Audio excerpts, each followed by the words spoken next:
One of your main roles as an advocate is going to be to tell your personal story. And what I would encourage is make sure that you think about it ahead of time, that you prepare, that you try to put things and be able to tell your story succinctly and be able to put it in terms that somebody who doesn't know anything about IC can easily understand. Things like, imagine if you had to go to the bathroom 40 times a day. Imagine if you never got more than 2 hours of uninterrupted sleep every night. Imagine if you were in constant pain. Imagine any time you went anywhere worrying about where the nearest bathroom is. So you think about telling your personal story, think about it ahead of time and try to put it in terms that somebody who doesn't know anything about IC can understand and imagine for themselves. I've been living with IC for over 26 years now. It took me 5 years to get diagnosed. I remember waking up one morning and feeling like I had a very bad bladder infection. So off to the doctor I went. They did the urine dip test and said, well, it's not really showing much. We'll send it out to be cultured. I got a call a few days later saying, you don't have an infection, so you can stop taking antibiotics. So this became a pattern. I would feel like I had a bladder infection. I would go to the doctor and would never culture into an infection. So I started being referred to urologists. The first urologist I saw did a bladder biopsy and came back, told me that I didn't have IC. I had a chronic inflammation of the lining of my bladder. Well, as we all know, that's a definition for IC. So I kind of went on and on, moving from one urologist to another. I was finally lucky enough to be referred to a urogynecology practice by my general practitioner, and that was a life changer for me. They immediately started me on the medication that was, at the time, they were starting everyone on. It was amitriptyline, which is Elavil, Elmeron, and hydroxyzine, which is the antihistamine. And they really listened and cared what was going on. They taught me how to keep a journal of how often I was going to the bathroom, how frequently it was, to measure how much I was going each time, how to keep a food diary. I was referred for physical therapy, and I started to notice that things were changing. I was starting to feel better, and I was feeling more on top of things. But took a very long time to get to this point. I had to stop working at one point and was able then to get some more therapies and start feeling better, which is when I decided, I was feeling better and it was time for me to try and help others. So I started a support group, and that helped me a lot. It was really helpful for me to be helping other people with this condition and explaining, what it was and helping people move along this journey a little faster than perhaps I had, and getting them to the right doctors from the beginning.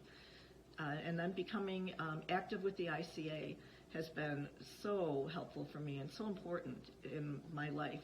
My husband and I have served as co-chairs of the board of the ICA and have both been board members.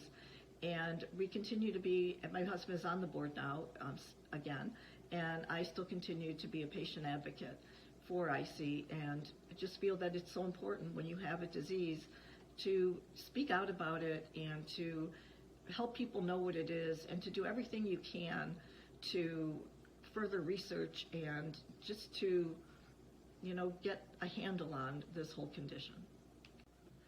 So my wife has interstitial cystitis, and she's had it for probably 25 years now. And it took her about 5 years to get diagnosed, and it was a long process. She went to many doctors. She was told many different things.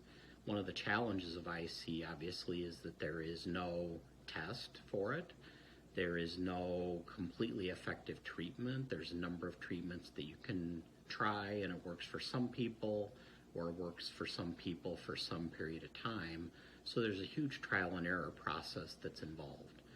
The hard part of, living with somebody with IC is just seeing how they suffer. The pain, not being able to take the pain away, knowing that they don't get uninterrupted sleep, knowing that it affects how they live their life. I mean, I think about simple things. We have a big, beautiful golden retriever that I walk every day, and I ask her if she wants to go, and the challenge is, for her to walk. The jarring of walking can cause pain or can affect her bladder, and she's also worried if We get more than 15 minutes away from home. What if she has to go to the bathroom? So living with IC is something that impacts everybody's lives. So for me, I wanted to try to gain a little more control, to get involved. So my wife and I actually were on the board of the ICA together. We co-chaired the board. I'm now back on the board, being an advocate on Capitol Hill. These are all things that are really important as you think about, managing and living with IC, whether you're the patient or whether you're a loved one of the patient. I was diagnosed with IC in 2005 after suffering for several years. I had no idea that there was anything wrong with me because I thought all the things I was experiencing were normal. I didn't know any different. I finally went to the doctor because I thought I had a bladder infection, and he told me that in fact I did not, and I probably just had a sexually transmitted disease. I was horrified, and I was embarrassed and ashamed. I knew I didn't have any type of disease like that, but that was all he was making me worth. He tested for all the different STDs, and I didn't have any. So then he gave up on me. He said, you probably have endometriosis again. You should go see another doctor. So I did go see my old doctor, and he immediately knew what was wrong with me. I went to his office the next day, and he was able to do the potassium test and immediately diagnose me with IC. It's been a long road since then. That was 16 years ago. Through that time, I've gone through multiple surgeries, medications, treatments, but the one thing that's been consistent for me was the ICA. I immediately reached out to their website and was provided information and empowerment upon my diagnosis. I was able to connect with other people that had similar stories as mine so that I didn't feel alone. I now live in the mountains of Colorado, and I've actually experienced a huge improvement in my symptoms due to the elevation. I don't know why it happened, but I'm just glad it did. However, that doesn't stop me from being really passionate about helping others with IC, because I know not everyone is as lucky as me. The symptoms that we experience and the treatments that we have to go through are so different. And I just want every single person to know that no matter what your IC story is, you matter, and you too can have a wonderful, happy life.